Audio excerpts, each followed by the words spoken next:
Good evening students. हमने कल topic किया था प्ले, जिसमें हमने meaning, characteristics and types of play की बात की थी।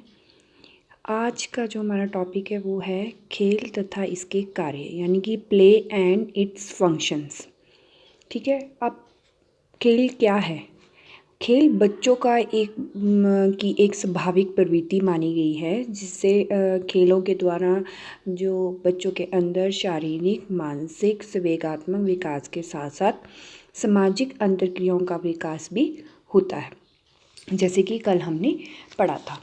अब बालक के विकास की जो प्रक्रिया में खेल का महत्व अब छिपा नहीं रह गया है ना कोई व्यक्ति इसके महत्व से इनकार कर सकता है। ठीक है। It help the child to develop as a person. खेल बालक को व्यक्ति के रूप में विकसित होने में सहायक होता है।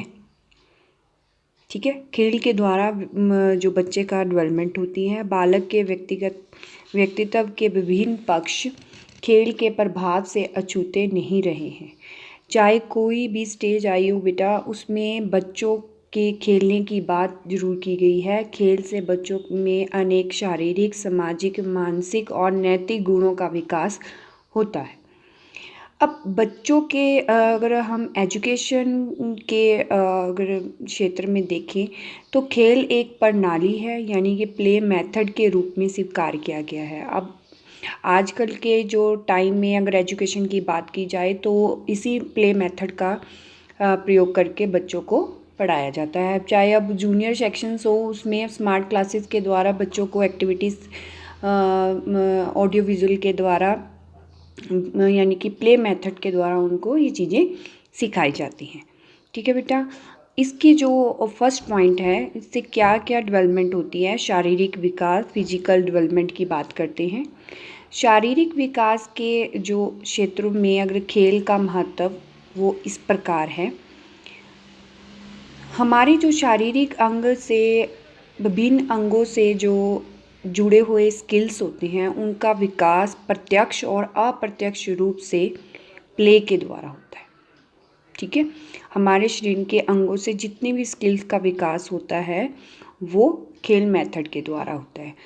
और डिफरेंट एज के जो स्तरों की बात करें तो उसमें वह भिन्न भिन्न खेल सही समझे जाते हैं, यानी कि वही बात हुई कल की, हम एज ग्रुप के हिसाब से बच्चा खेल को खेलता है। जैसे जैसे वो बड़ा होता जाता है उसके खेलों में भी बदलाव आता रहता है। विभिन्न अंगों के विकास के लिए अधिक से अधिक क्रियात्मक खेल खेलना अति आवश्यक समझा गया है। ठीक है। इससे क्या होता है, प्ले के द्वारा हमारी जो मसल्स है उनकी डेवलपमेंट होती है। ठीक है। और क्रियात्मक खेलों द्वारा बालक में कर्तृत्व ऊर्जा का विकास होता है। बालक तनाव मुक्त होकर चीज़ को खेलता, जब कहते हैं कल पढ़ा था ना हमने कि जब बच्चा खेलता तो उसको कोई ध्यान नहीं होता, कोई आ रहा है जा रहा है, क्या करना है क्या नहीं करना, वो अपने खेल में मस्त हो जाता है। अगर हम बाल्यावस्था में क्रियात्मक खेल की पसंद किए जाने वाले जो खेल है, जैसे कि अगर हम बात करें उस एज में क्या करते हैं बच्चे, ज़्यादातर खेलते हैं, कूदते हैं, भागते हैं, वो एक जगह टिक के नहीं बैठ सकते। ठीक है। उनके अंदर जो शारीरिक विकास होता है, क्रियात्मक विकास खेल के प्रति, वो बस खेलना, कूदना, भागना और सीढ़ी चढ़ना उतरना आदि होता है। ठीक है। बालक के खेलों की पसंद उनके माता पिता पर भी निर्भर करती है। ठीक है ना। माता पिता पर आप बोलोगे कि माता पिता पे कैसे निर्भर करेगी, अब देखो ना, अब बच्चों को वो बाहर नहीं जाने देते। आजकल का जो टाइम है, डेवलपमेंट बच्चों की वहीं रुकी है। क्यों? मोबाइल्स देख के पेरेंट्स भी बिठा देते हैं, बेटा लो गेम्स खेलो और बैठ जाओ। और फिर ये होता है कि पेरेंट्स ये सोचते हैं कि बच्चे बैठ गए हैं तो थोड़ी शांति है। तो जो ये चीज़ें होती हैं, ये जो चीज़ें होती हैं ये पेरेंट्स के ऊपर भी डिपेंड करती हैं। अब नेक्स्ट जो इनकी मेंटल डेवलपमेंट की बात की जाए तो बालक के खेल जो होते हैं वह शारीरिक होने के साथ साथ, फिजिकली होने के साथ साथ उनके मेंटल डेवलपमेंट पर भी प्रभाव डालते हैं। अब फिजिकली और मेंटल की बात करें तो बालक के प्रत्यक्षीकरण की जो कल्पना, चेतना, तर्क और स्मृति और बुद्धि आदि का जो विकास होता है वो खेलों के माध्यम से भी होता है। घर के अंदर या बाहर खेले जाने वाले सभी खेलों में जो बच्चा इन सभी योग्यताओं का विकास में कुछ न कुछ मात्रा में वो सहायक होते हैं, चाहे वो आउटडोर गेम्स हो चाहे इंडोर गेम्स हो। तो बच्चा जब उस चीज़ को खेलता है तो वो अपने मानसिक विकास के माध्यम से खेलता है। ठीक है, अब इसमें जो अगर हम माइंड वाली गेम्स की बात करें तो जैसे पजल गेम होगी, शतरंज होगी, ताश होगी, और भी कई गेम्स आती हैं जिसमें कार्ड्स को जोड़ा जाता है, ब्लॉक्स आ गए। इन सभी चीज़ों के जो बात की गई है उसमें मानसिक विकास की बात आती है। अब एक वो गेम होती है जिससे चित्रों के माध्यम से विभिन्न हिस्सों को जोड़कर खिलौने बनते हैं। ठीक है, इससे इनसे क्या होता है, उनके मनोरंजन के अलावा उनका मानसिक विकास भी होता है। अब सोशल डेवलपमेंट की बात की जाए, ये थोड़े पॉइंट बेटा ऊपर नीचे हो गए हैं, सामाजिक विकास की आगे इमोशनल डेवलपमेंट लिख दिया बट वो सोशल डेवलपमेंट आएगा। सामाजिक विकास यानी कि सोशल डेवलपमेंट। अब खेलों के माध्यम से सामाजिक विकास भी होता है बच्चों का। अब बच्चा एक दूसरे के पहले तो बच्चा अंदर खेलता है ना, जब वो दूसरों के घर जाके खेलता है, दूसरे बच्चों के साथ अटैच्ड होता है, तो वो उस अगर दूसरे बच्चों के संपर्क में आता है तो उसका समाजीकरण से वो जुड़ जाता है। ठीक है, और खेलों के माध्यम से ही वह अनेक सामाजिक मूल्य सीखते हैं, जैसे किसी की हेल्प करना, सहानुभूति रखना, सहनशीलता की भावना, सहयोग की भावना, ये सारी चीज़ें जो आती हैं वो उनको सोशल डेवलपमेंट के माध्यम से आती हैं। अब खेलों के माध्यम से अगर हम बच्चे जो होते हैं उनकी जो रोल्स हैं उनको निभाते हैं। ठीक है, कोई बच्चा डॉक्टर का रोल निभाता है, कोई टीचर का रोल निभाता है। ये जो भी रोल्स जो बच्चे निभाते हैं, जो भी उनके बोलते हैं ना कि हमने ये बनना है, हमने वो बनना है, तो वो उन्हीं को ही ज़्यादा फॉलो करते हैं। ठीक है बेटा, नेक्स्ट जो है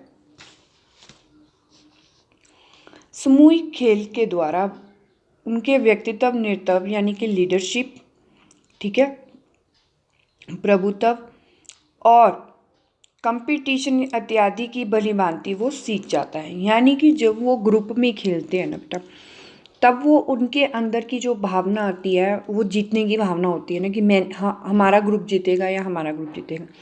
इससे क्या होता है, उनकी प्रभुत्व की भावना बढ़ती है और उनमें कंपटीशन की भावना जागृत होती है।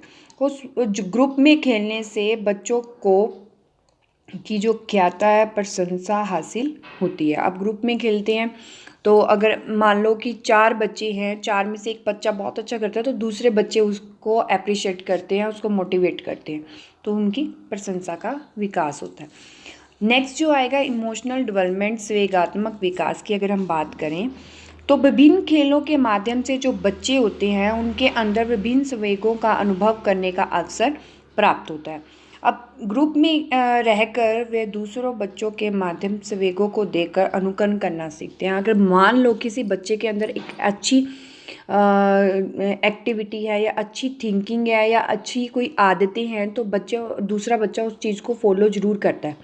कहते हैं तो ना कि अगर आप घर में बोलते हैं ना कि बड़ों को, कि अगर वो बच्चा अच्छी आदतें सीखेगा तो दूसरा बच्चा उसको देखकर अच्छी आदतें सीखेगा, तो अगर वो गलत बात काम करेगा तो वो दूसरा भी वैसा ही करेगा। अब दूसरी बात ये होती है कि पेरेंट्स भी इसमें इन्वॉल्व होते हैं, कि कई बार बोलते हैं कि उनके बच्चे भी, बेटा ये आदत है आप ऐसा करते हो, आप वैसा करते हो, वो बच्चा बहुत अच्छा काम करता है।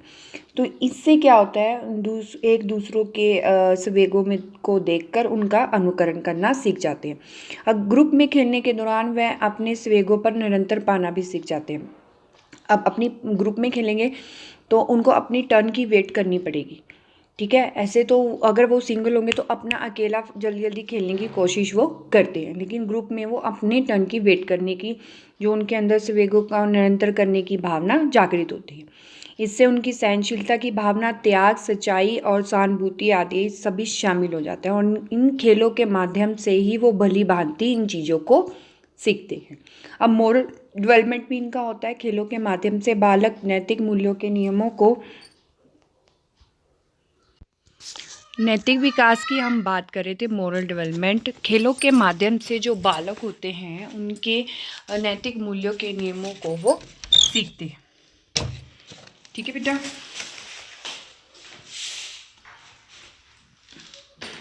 फिर इन मूल्यों के द्वारा घर तथा स्कूल, ये जो मॉरल डेवलपमेंट होती है वो घर से भी सीखता है बच्चा और स्कूल से भी सीखता है, लेकिन इनकी जो शिक्षा होती है वो खेलों के माध्यम से ही वो प्राप्त करते हैं। ठीक है। और खेलों के माध्यम से जो बच्चा होता है उनके अंदर ये सीखने की भावना बहुत जल्दी से आती है। ठीक है। और इसके साथ साथ उनका चरित्रात्मक दोष वाले बालक जो होते हैं, ठीक है, उनके अन्य बालकों को अपने खेल में शामिल वो नहीं करते हैं। जो अगर जिनको मैनर्स नहीं होती, जो बच्चे लड़ते झगड़ते ज़्यादा है, तो दूसरे जो बच्चे होते हैं वो उनको उस खेल में शामिल नहीं करते। अब सृजनात्मकता का विकास, डेवलपमेंट ऑफ क्रिएटिविटी की अगर हम बात करें, खेलों के माध्यम से जो बच्चे होते हैं उनमें क्रिएटिविटी का विकास होता है, सृजनात्मकता का विकास होता है। खेलों के दौरान बालक अपने सृजनात्मक विचारों का प्रयोग करना सीखता है। सृजनात्मक विचार के आधार पर बच्चे नए नए तरीके की खोज कर कर उन खेलों को खेलते हैं और नए नए सृजनात्मक विचार का उपयोग करके बालक उनका आनंद लेता है। और इन्हीं ही खेलों के माध्यम से बच्चे इनका उपयोग बाहर खेलों में करते हैं। ठीक है। यानी कहने का मतलब है कि जो खेल हैं उनसे बच्चों का सृजनात्मक विकास तो होता ही है, उनको नई नई खोजें करने का भी खोज करने का अवसर भी मिलता है। अब चिकित्सक मूल्यों की अगर हम बात करें तो जो कई बच्चे ऐसे होते हैं जो ज़्यादातर चुप चुप रहते हैं, ठीक है, जिन्हें तनाव रहता है और उनको तनाव उत्पन्न हो जाते हैं और जो ये बालक होते हैं वो हानिकारक होते हैं, जैसे सुसाइड करने की कोशिश करते हैं, अपने आप को हानि पहुंचाते हैं या कुछ और करते हैं। तो इन बच्चों के लिए कुछ ऐसी थेरेपी यूज़ की जाती है, इनके साथ कुछ ऐसी एक्टिविटी की जाती है ताकि वो तनाव से थोड़े दूर रह सके। इन बच्चों को अकेला नहीं छोड़ना होता है। कुछ तनाव अभिव्यक्ति के माध्यम से समाप्त हो जाते हैं, कुछ तनाव ऐसे रह जाते हैं जो खेलों के माध्यम से बच्चों को होते हैं। जैसे मान लो कि बहुत बड़ी गेम्स उसमें वो जीत नहीं पाए हैं तो वो बच्चा उस चीज़ का डिप्रेशन ले लेता है, तो ऐसा नहीं करना चाहिए। बालक अपनी कुछ इच्छाओं आवश्यकताओं को खेल के द्वारा ही पूरा करता है। कोई बच्चों के एम्स होते हैं कि मैंने इस लेवल तक जाना और इस लेवल तक जाना, और उस लेवल पर पहुंचने के बाद ही अपनी जो नीड्स होती हैं उन्हें फुलफिल करते हैं। और खेलों के माध्यम से बालक अपने संवेगों का त्याग कर सकता है और भय आदि को भी दूर कर सकता है। अब बोलते हैं कि हाई जंप, लॉन्ग जंप करवाते हैं बच्चों को, ऐसे कई एक्टिविटीज़ करवाई जाती है जिससे बच्चों का वो जो डर है वो ख़त्म किया जाता है। अब आत्म प्रत्यय का विकास कैसे होता है, डेवलपमेंट ऑफ सेल्फ कॉन्सेप्ट की अगर हम बात करें तो इसमें बच्चों की अपनी योग्यता और क्षमता का ज्ञान होता है खेलों के माध्यम से, प्ले के माध्यम, और दूसरों की तुलना में जो प्ले के माध्यम है उनका मूल्यांकन करते हैं, यानी कि उनका वैल्यूएशन किया जाता है खेलों के माध्यम से कि वो बच्चा किस फर्स्ट सेकंड थर्ड आते हैं तो उसमें भी, खेल में भी उनका वैल्यूएशन किया जाता है। और अपनी योग्यता के और क्षमता के ज्ञान के आधार पर उनका जो सेल्फ कॉन्सेप्ट विकास होता है और इसके आधार पर बालक अपनी किसी भी प्रॉब्लम को सॉल्व करने की हिम्मत रखता है। ठीक है, ये डेवलपमेंट उनके अंदर आ जाता है। इम्पॉर्टेंस इन एजुकेशन की अगर बात करें, शिक्षा का महत्व जो है इसमें शिक्षा की जो पद्धति का आविष्कार किया गया तो उस समय जिन्हें किंडरगार्टन कहा जाता था, और ऐसी जो प्रणाली है वो खेल के माध्यम पर आधारित होती थी, प्ले के माध्यम से। अब प्ले के माध्यम से ही किंडरगार्टन में तो ऐसा लिखने का काम तो, रिटन वर्क तो कुछ नहीं होता, लेकिन काउंटिंग सिखानी तो स्टेप बाय स्टेप, वैसे मान लो फ्लोरिंग पे 1 2 3 4 लिख दिया, या फिर आजकल फ्लोरिंग मैट आते हैं अल्फ़ाबेट काउंटिंग वाले, तो उनको डांसिंग के माध्यम से या किसी और चीज़ के माध्यम से उन चीज़ों को सिखाया जाता है। फिर उसके बाद दूसरी खेल का शिक्षण प्रदान करने की दूसरी प्रणाली का जो विकास है वो मैडम